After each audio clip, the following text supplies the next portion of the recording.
What's up? Maganda at mapagpalang araw po sa ating lahat.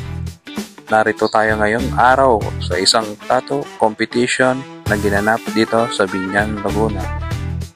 At nag-entry tayo sa Neo Traditional category. Bali ayan, sinimulan ko na as usual, lagi kong sinisimulan sa lining at sa dark shading.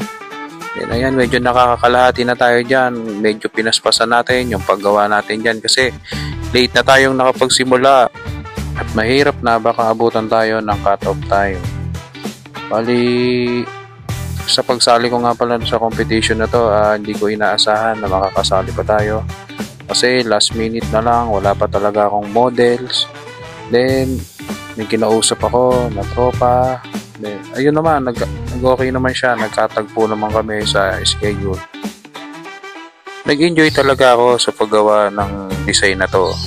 Kasi minsan lang ako makagawa ng ganitong tipo ng tatuan na itong tipo ng tatuan na to ay isa sa pinaka-paborito kong gawin. At sa mga oras na yan, halos papatapos na tayo dyan.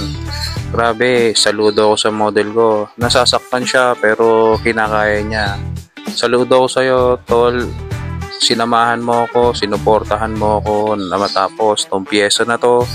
Kaya shout out sa'yo. Dahil pinagkatiwalaan mo ko na ilapat to sa balat mo. Kaya na nga, kita nyo, relax na relax pa rin. Yung kagustuhan niyang matapos, ang piece na to ay naroon pa rin. Ito na nga, natapos na nga natin. And after about almost 12 hours of tattooing, ito na nga, natapos na natin ang ating Neo Traditional Tattoo na entry natin sa 2 Big Guns Part 2. Kaya sa future competition na sasalihan ko, baka may gustong mag-model, PM nyo lang ako. Yun lang. Maraming salamat.